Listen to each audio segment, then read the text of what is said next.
Hello 10th class. Good morning बच्चों। मैं आपकी सोशल साइंस की मैम मिसेस जॉन बोल रही हूँ। एक बार फिर से बच्चों मैं आप सभी का ऑनलाइन सोशल साइंस की क्लास में स्वागत करती हूँ। बच्चों हम लोगों ने पिछले दिनों जो लेसन शुरू किया था पढ़ रहे थे ज्योग्राफी का फर्स्ट लेसन संसाधन एवं विकास। उस लेसन का हम लोग आज 5वां भाग पढ़ेंगे, है ना। संसाधन एवं विकास का 5वां भाग। इसमें हम लोगों ने पिछले दिनों जो पढ़ा था उसको एक बार देख लेते हैं कि पिछले दिनों हम लोगों ने भू संसाधन के बारे में पढ़ा था कि भू संसाधन क्या है। फिर उसके बाद हम लोगों ने भू उपयोग देखा था, जिसमें हम लोगों ने विभिन्न प्रकार के जैसे वन में भूमि ना कृषि योग्य भूमि, तो हम लोगों ने भू उपयोग देखा। फिर उसके बाद हम लोगों ने देखा था भूमि निम्नीकरण, है ना। भूमि निम्नीकरण का मतलब कि जब उसकी उर्वरता में क्या आने लगती है, कमी आने लगती है, तो वो भूमि निम्नीकरण कहलाता है। और उसके संरक्षण और उपाय पढ़े थे आज हम लोग। फिर उसके बाद हम लोगों ने देखा उससे पहले हम लोगों ने देखा संसाधन क्या है। तो आज हम लोग पढ़ेंगे मृदा संसाधन और मृदा का वर्गीकरण। तो सबसे पहला हेडिंग है मृदा संसाधन, यानी मिट्टी। एक मृदा मतलब मिट्टी, तो मिट्टी स्वयं बच्चों क्या है, एक संसाधन है ना। और बहुत ही महत्वपूर्ण और नवीकरण योग्य प्राकृतिक संसाधन है।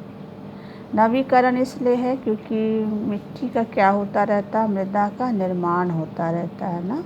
और मिट्टी की एक परत को बनने में, है ना, कई वर्ष जो है वो लग जाते हैं। तो मिट्टी जो है एक नवीकरण योग्य प्राकृतिक संसाधन है। और मिट्टी बहुत ज़रूरी इसलिए भी है बच्चों क्योंकि मिट्टी जो है यानी मृदा जो है वो पौधों के विकास का माध्यम है। बिना मृदा के पौधों का विकास संभव नहीं है ना। और पौधों के विकास के द्वारा ही हमारे जो पृथ्वी पर विभिन्न प्रकार के जीव हैं उनका क्या होता है, पोषण होता है। तो मिट्टी जो है वो इसलिए हमारी क्या है बच्चों, एक महत्वपूर्ण प्राकृतिक संसाधन है। और जिसको बनने में, निर्माण में, है ना, बहुत सारा समय लगता है। मिट्टी बनने के लिए या मृदा बनने के लिए जो कुछ कारक हैं जो मिट्टी या मृदा निर्माण में सहायता करते हैं। तो कारक कौन से हैं, जैसे उच्चावच, जनक शैल और जलवायु, वनस्पति और अन्य जैव पदार्थ। तो ये वो कारक हैं जो मिट्टी का क्या करते हैं, निर्माण करते हैं। ठीक है। उच्चावच जैसे हमारी धरती पर पाए जाने वाले पर्वत, पठार, मैदानी भाग, है ना। जनक शैल जो हमारी पृथ्वी पर पाए जाने वाली शैलें हैं, है ना, अवसादी, आग्नेय, रूपांतरित। जलवायु, है ना। और वनस्पति जो है वो मिट्टी को पोषक तत्व प्रदान करती, उर्वरता प्रदान करती है। और अन्य जो जैव पदार्थ होते हैं वो हमारी मिट्टी को क्या करती हैं, उर्वरता प्रदान करती हैं। तो जनक शैलों के टूटने से, जलवायु के प्रभाव से, तापमान, वर्षा, ये हमारे जो जनक शैल हैं यानी जो मूल शैलें हमारी पृथ्वी पर पाई जाती हैं उनको तोड़ती हैं, है ना, जलवायु के जो तत्व हैं।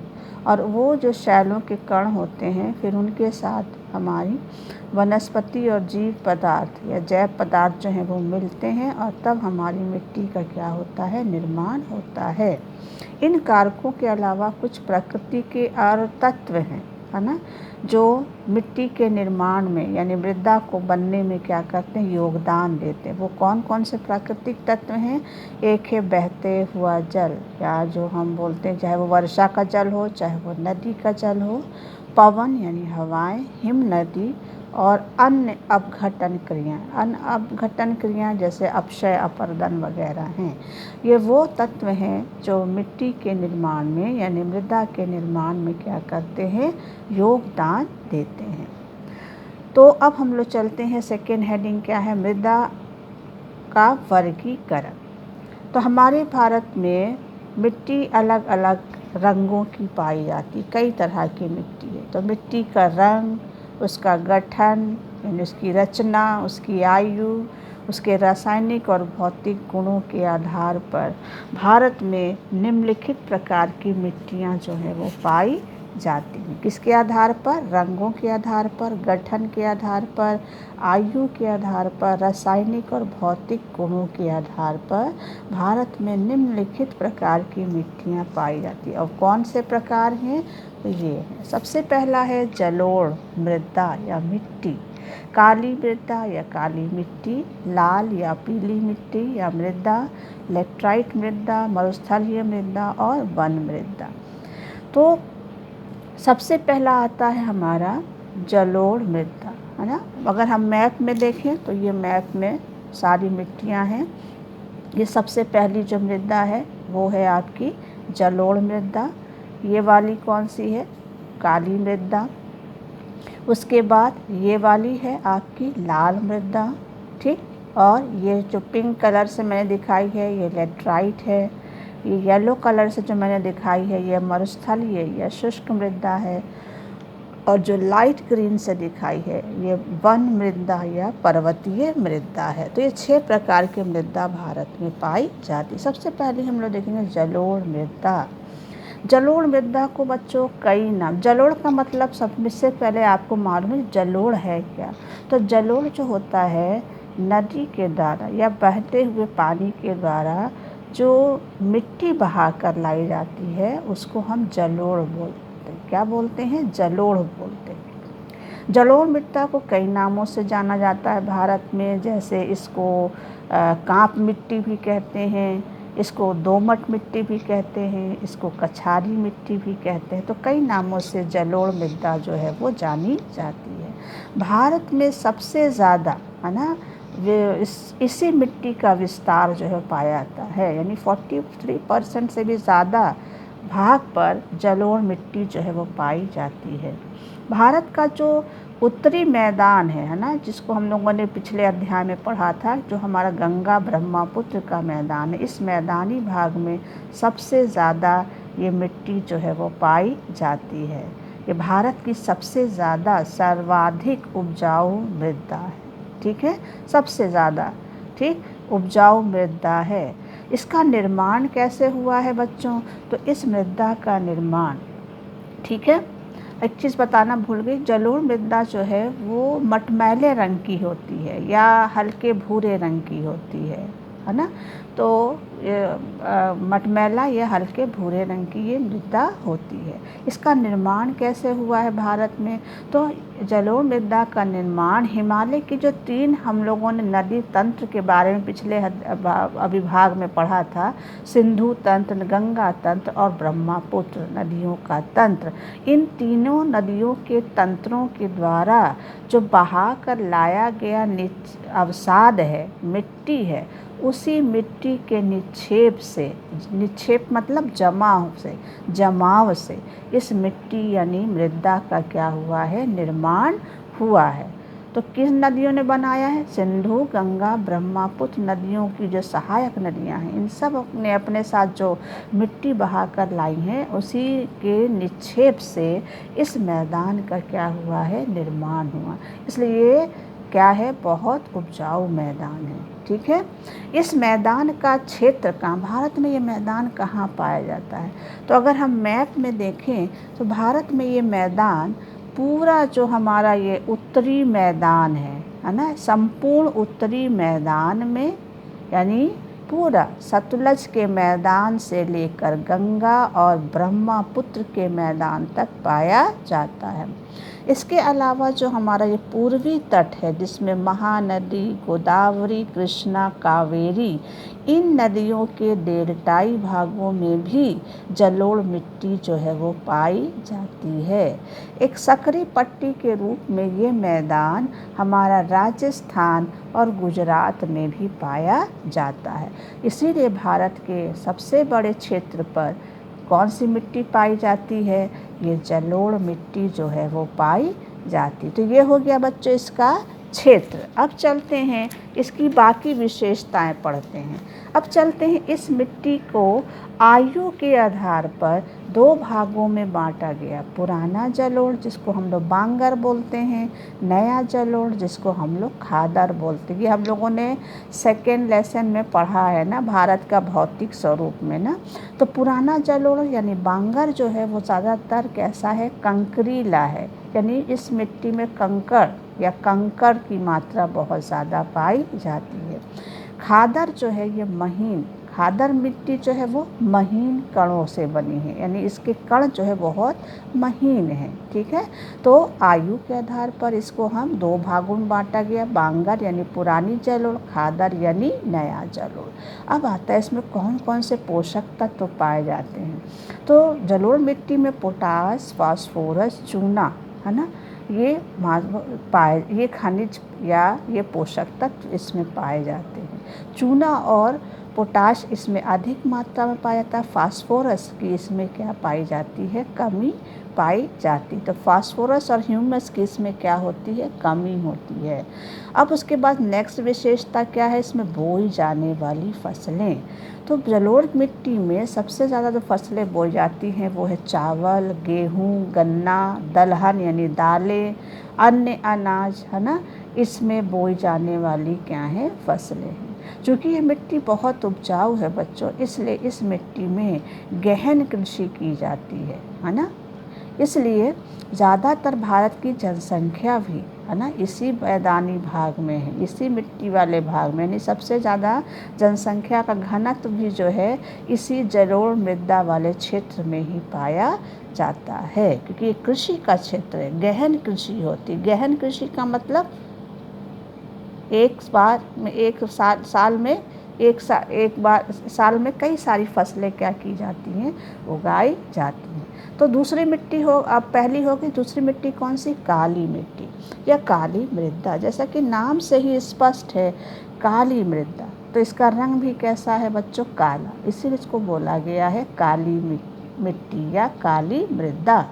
इसको हम रेगुर मृदा के नाम से भी जानते हैं, इसको रेगुर मृदा भी कहा जाता है, रेगुर मृदा या मिट्टी, या फिर इसको काली कपास मृदा के नाम से भी जाना जाता है, या कपास की मिट्टी के नाम से भी जाना जाता है, क्योंकि इसमें कपास की खेती बहुत होती है, इसलिए इसको कपास की मिट्टी भी कहते हैं।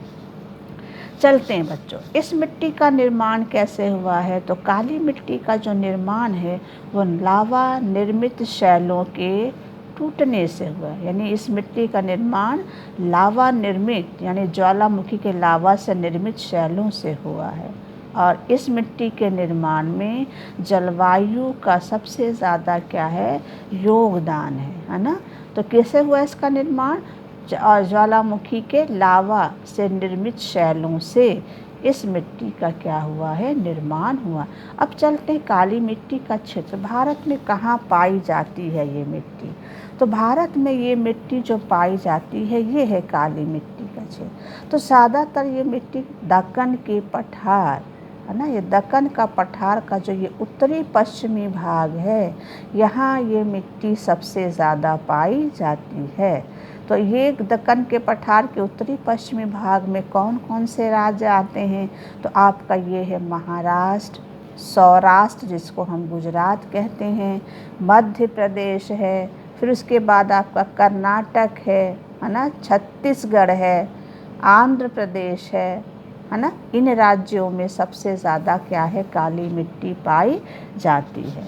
और इसके अलावा जो हमारी गोदावरी और कृष्णा नदियों की घाटी है वहाँ भी ये मिट्टी पाई। तो महाराष्ट्र, सौराष्ट्र यानी गुजरात, मालवा यानी मध्य प्रदेश, छत्तीसगढ़ का पठार, गोदावरी और कृष्णा नदियों की घाटी में ये मिट्टी पाई जाती है। भारत में सबसे ज़्यादा ये मिट्टी कहाँ पाई जाती है, तो सबसे ज़्यादा महाराष्ट्र में पाई जाती है।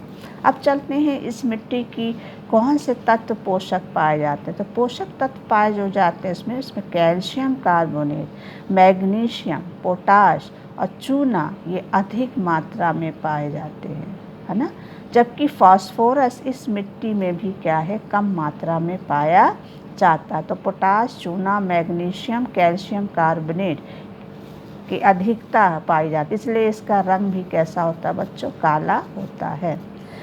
उसकी दूसरी जो महत्वपूर्ण विशेषता है वो ये है कि इसमें नमी धारण करने की क्षमता बहुत अधिक होती है ना। नमी मिलने पर या गीली होने पर ये मिट्टी चिपचिपी हो जाती है ना, और सूखने पर इस मिट्टी में दरारें पड़ जाती हैं, है ना। तो नमी धारण करने की क्षमता बहुत होती है, और नमी मिलने पर या गीली होने पर यह चिपचिपी हो जाती है और सूखने पर इसमें दरारें पड़ जाती हैं। काली मिट्टी में बोई जाने वाली फसलें कौन सी हैं? तो काली मिट्टी में बोई जाने वाली जो सबसे महत्वपूर्ण फसल है, जिसकी खेती सबसे ज़्यादा की जाती है, वो है कपास। कपास इस मिट्टी में सबसे ज़्यादा बोई जाती है। इसके अलावा इस मिट्टी में गेहूँ, गन्ना और मूंगफली की खेती भी की जाती है, लेकिन सबसे महत्वपूर्ण फसल इसमें बोई जाने वाली कपास है। चलिए बच्चों, अब तीसरी मिट्टी कौन सी है? तीसरी मिट्टी है हमारी लाल और पीली मिट्टी। तो तीसरी मिट्टी कौन सी है? लाल और पीली मिट्टी। यानी इस मिट्टी का रंग लाल और पीला दोनों होता है। लाल रंग तब होता है जब इसमें लोहा यानी लौह धातु की ज़्यादा अधिकता होती है, तब ये मिट्टी लाल रंग की होती है।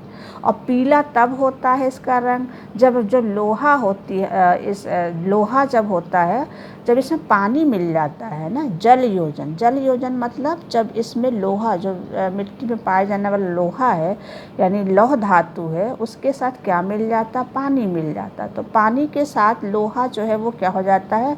घुल कर नीचे चला जाता ना, जिसके कारण इस मिट्टी का रंग जो है वो हल्का पीला रहता है, तो पीला रंग का दिखाई देता है। लेकिन जब लोहा की मात्रा ज़्यादा होती तो वो लाल रंग का दिखाई देता है। तो लाल और पीली दोनों रंग की ये मिट्टी होती है।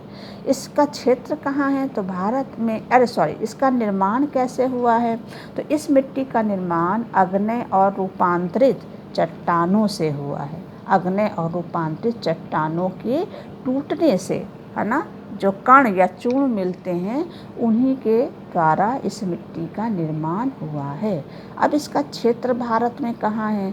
तो इसका क्षेत्र भी है हमारा दक्कन का पठार यानी दक्षिण का पठार का जो पूर्वी भाग है और दक्षिणी भाग है ना, जिसमें छत्तीसगढ़, उड़ीसा और आपका मध्य गंगा के मैदान का दक्षिणी भाग, पश्चिमी घाट की पहाड़ी का निचला भाग, है ना, ये इस भाग में आते हैं जहाँ लाल और पीली मिट्टी पाई जाती। तो ये वाला भाग जो है ये आपका लाल और पीली मिट्टी का है। तो ये मिट्टी कहाँ पाई जाती है बच्चों? तो ये दक्कन के पठार का जो ये पूर्वी भाग है, इस पूर्वी भाग में पाई, पश्चिमी में तो काली है ना, पूर्वी भाग में लाल मिट्टी है दक्कन के पठार के पूर्वी भाग में। इसके अलावा ये मिट्टी और कहाँ पाई जाती है? इसके अलावा ये मिट्टी पाई जाती है आपका जो हमारा पश्चिमी घाट है ना, पश्चिमी घाट के जो निचले ढाल है वहाँ ये मिट्टी पाई जाती है। और जो गंगा, मध्य गंगा के मैदान का जो ये दक्षिण भाग है ना, इधर ये वाला भाग चित्रकूट के साइड वाला जो भाग है, यहाँ पर ये मिट्टी जो है वो पाई जाती है। अब चलते हैं बच्चों, तो ये हो गया निर्माण क्षेत्र। अब चलते हैं लाल मिट्टी में पोषक तत्व कौन से? तो इसमें पोषक तत्व जो पाए जाते हैं वो लोहा और एल्युमिनियम और चूना पाया जाता है। तो लोहा की अधिकता के कारण ही इसका रंग भी क्या होता है बच्चों? लाल होता है। ठीक है। बोई जाने वाली फसलें क्या क्या है इसमें?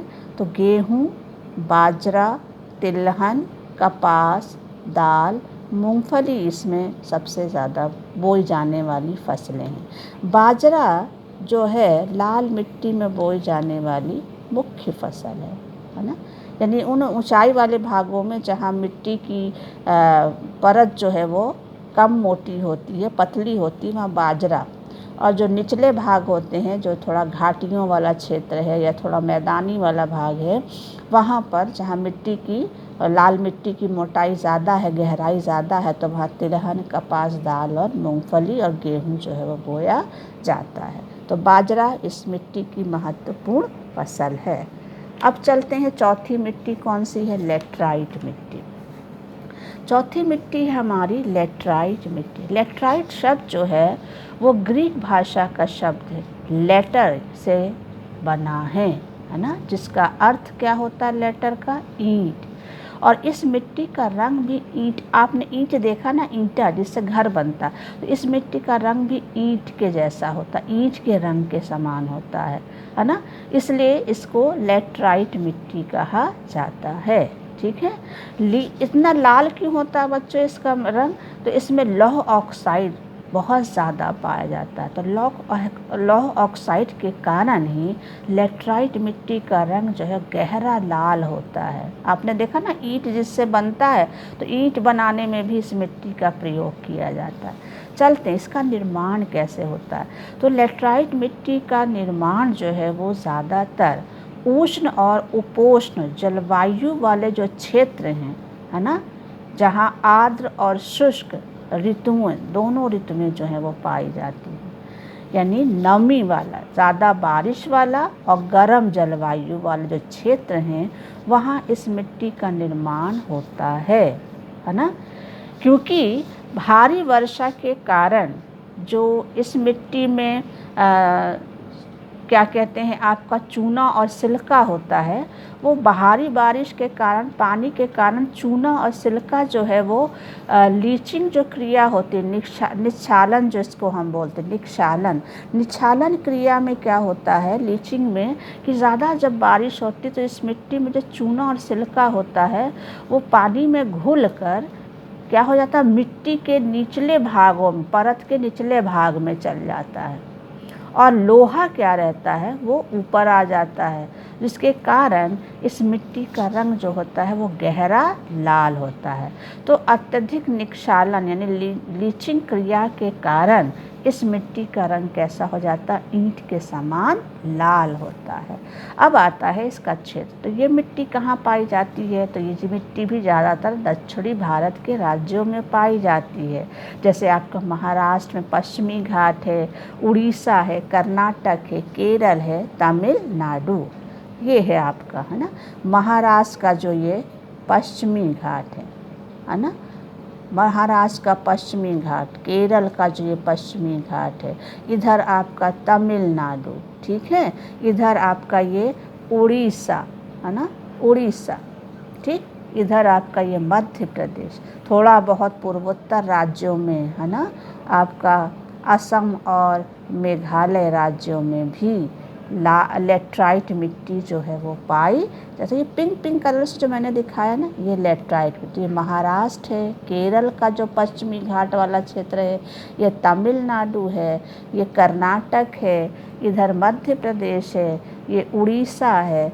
और इधर हमारा मेघालय वगैरह राज्यों में कौन सी मिट्टी पाई जाती है? लेटराइट मिट्टी। इस मिट्टी में कौन से पोषक तत्व पाए जाते हैं? तो इसमें पोषक तत्वों की कमी होती है, ज़्यादा पोषक तत्व इसमें नहीं पाए जाते हैं, है ना। इस मिट्टी में जहाँ पर पर्णपाती यानी पतझड़ वाले वन और सदाबहार वन पाए जाते हैं, वहाँ इस मिट्टी में ह्यूमस, है ना, ह्यूमस की मात्रा, ह्यूमस जानते ना, जो वनस्पतियों का, जीवों का सड़ा गला अंश होता है जो मिट्टी को उर्वरक बनाता है ना, तो जहाँ पर्णपाती यानी पतझड़ वन है और सदाबहार वन है, वहाँ इस मिट्टी में ह्यूमस की मात्रा पर्याप्त मात्रा में पाई जाती है, और जहाँ पेड़ पौधों की कमी है इस मिट्टी में, वहाँ ह्यूमस की मात्रा कम पाई जाती है। तो पोषक तत्व इस मिट्टी में कम पाए जाते हैं, ठीक है। चलिए बच्चों, इस मिट्टी में बोई जाने वाली फसलें क्या हैं? तो इस मिट्टी में बहुत महत्वपूर्ण फसलें बोई जाती हैं बच्चों। हमारी व्यापारिक फसलें हैं, मुद्रादायनी फसलें जो इसी में बोई जाती है, चाय, कॉफ़ी, काजू और मसाला, ये सारी महत्वपूर्ण हमारी जो मुद्रादायनी फसलें हैं, कैश क्रॉप्स हैं, वो सब इसी मिट्टी में बोई जाती हैं। समझ में आ गया बच्चों? तो आज हम लोग इतना ही पढ़ेंगे, और जो हमारा बचा हुआ है मरुस्थलीय मिट्टी और वन मृदा, ये हम लोग, और उसके बाद मृदा अपरदन, ये हम लोग इसका जो नेक्स्ट भाग हम बनाएंगे, भाग 6, उसमें हम लोग पढ़ेंगे। और 6वें भाग में इस लेसन को ख़त्म करेंगे। ठीक है, तो कुछ क्वेश्चन हैं बच्चों जो मैंने दिए हैं, या आपकी बुक से हैं। गृह कार्य में बहुविकल्पीय प्रश्न है। पहला प्रश्न है, इनमें से किस राज्य में काली मृदा मुख्य रूप से पाई जाती है? पहला ऑप्शन है जम्मू कश्मीर, दूसरा राजस्थान, तीसरा महाराष्ट्र, चौथा है झारखंड। तो सबसे ज़्यादा काली मिट्टी महाराष्ट्र में। पंजाब में भूमि निम्नीकरण का मुख्य कारण क्या है? गहन खेती, अधिक सिंचाई, वन उन्मूलन और अति पशुचार। इसका आंसर होगा अधिक सिंचाई। ठीक, अब आता 30 शब्दों में उत्तर देना है। 3 राज्यों के नाम बताइए जहां काली मिट्टी पाई जाती है और इस मिट्टी में मुख्य रूप से कौन सी फसल उगाई जाती है। तो 3 राज्य नाम बताने जहाँ काली मिट्टी पाई जाती है और उस मिट्टी में कौन सी फसल बोई जाती है वो आपको लिखना है। सेकेंड क्वेश्चन है, पूर्वी तट के नदी डेल्टाओं में किस प्रकार की मृदा पाई जाती है? इस मृदा की 3 विशेषताएं पाई जाती है। तो जो हमारा पूर्वी नदी का जो डेल्टा भाग है जिसमें गोदावरी, कृष्णा, कावेरी, इन नदियों के डेल्टा में कौन सी मिट्टी पाई जा रही है? कौन सी मिट्टी बच्चों? जलोढ़ मिट्टी। तो आपको लिखना जलोढ़ मिट्टी पाई जाती है। फिर हेडिंग डालिएगा विशेषता, तो इसकी 3 विशेषताएं आप लिख दीजिएगा। तो थैंक यू बच्चों। अगर कुछ समझ में नहीं आया होगा तो आप मुझसे बाद में पूछ सकते हैं।